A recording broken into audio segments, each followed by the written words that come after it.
வணக்கம்.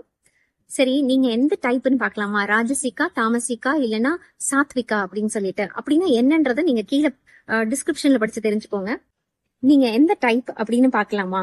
ஒருத்தர் காலையில அலாரம் அடிக்கிறதுக்கு முன்னாடி எழுந்துக்கிறீங்க அப்படின்னு சொன்னா நீங்க சாத்விக டைப். அப்படின்னா உங்களுக்குள்ள நிறைய மென்டல் பவர்ஸ் ஜாஸ்தி இருக்கும். இதே ஒருத்தர் அலாரம் அடிச்ச உடனே ஆஃப் பண்ணிட்டு அப்புறம் எழுந்துக்கிறீங்க அப்படின்னு சொன்னா நீங்க ராஜசீக டைப். நம்மளுக்கு அந்த அவுட் கோயிங் நேச்சர், அப்புறம் ஆக்டிவா எனர்ஜெட்டிக்கா இருக்கிற தன்மை அதிகமா இருக்குன்னு அர்த்தம். இதே ஒருத்தங்க அலாரம் அடிச்ச உடனே அது ஸ்னூஸ் பண்ணிட்டு அப்புறமா எழுந்துக்கிறோம், இல்ல ஒரு 10 நிமிஷம் தள்ளி போட்டு எழுந்துக்கிறோம் அப்படின்னு சொன்னா நம்ம தாமசிக்க டைப். அப்படின்னா என்ன?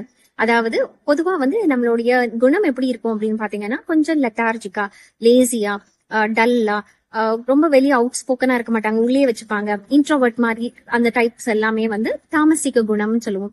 சோ இதுல எந்த குணம் நீங்கன்னு கண்டுபிடிங்க.